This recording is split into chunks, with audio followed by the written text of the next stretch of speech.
प्रेमानंद महाराज का जन्म उत्तर प्रदेश के एक धार्मिक परिवार में हुआ था। बचपन से ही उनका मन भगवान श्री कृष्ण और राधा रानी की भक्ति में लग गया था। जब दूसरे बच्चे खेलकूद में व्यस्त रहते थे, तब प्रेमानंद जी घंटों मंदिर में बैठकर भगवान के दर्शन करते रहते और मूर्तियों को देखकर भावविभोर हो जाते थे। धीरे धीरे उनके मन में वैराग्य का बीज पनपने लगा।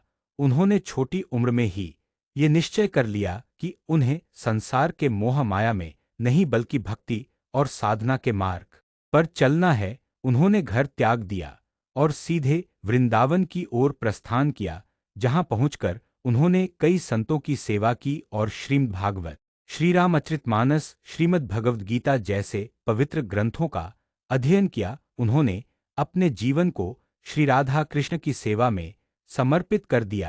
वृंदावन की पावन भूमि पर उन्होंने वर्षों तपस्या की, भजन कीर्तन किया और भगवत भक्ति में लीन हो गए। उनकी साधना और भक्ति की शक्ति इतनी प्रभावशाली थी कि धीरे धीरे लोग उन्हें जानने लगे। उनके मुख से निकली हुई राधा कृष्ण की महिमा जब श्रोता सुनते हैं तो भावविभोर हो जाते हैं और उनकी आंखों से आंसू बहने लगते हैं।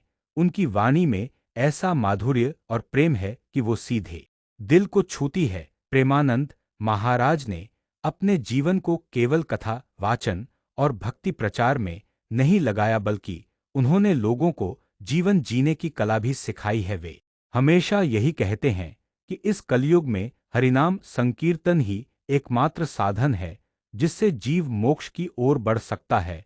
उनका सबसे प्रसिद्ध वाक्य है, जो राधा का नहीं वो किसी काम का नहीं।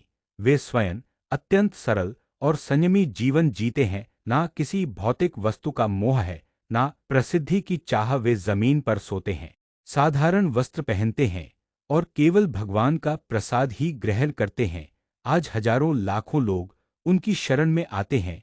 उनके कथा कार्यक्रमों में अपार भीड़ उमड़ती है, लेकिन वे हमेशा यही कहते हैं कि कथा सुनो, समझो और जीवन में उतारो। प्रेमानंद महाराज केवल एक संत नहीं बल्कि राधा कृष्ण भक्ति की जीवित मूर्ति हैं, जिन्होंने भक्ति के मार्ग को सरल और सुलभ बना दिया है। और आज वे भारत ही नहीं, विदेशों तक में भक्ति का दीप जला रहे हैं।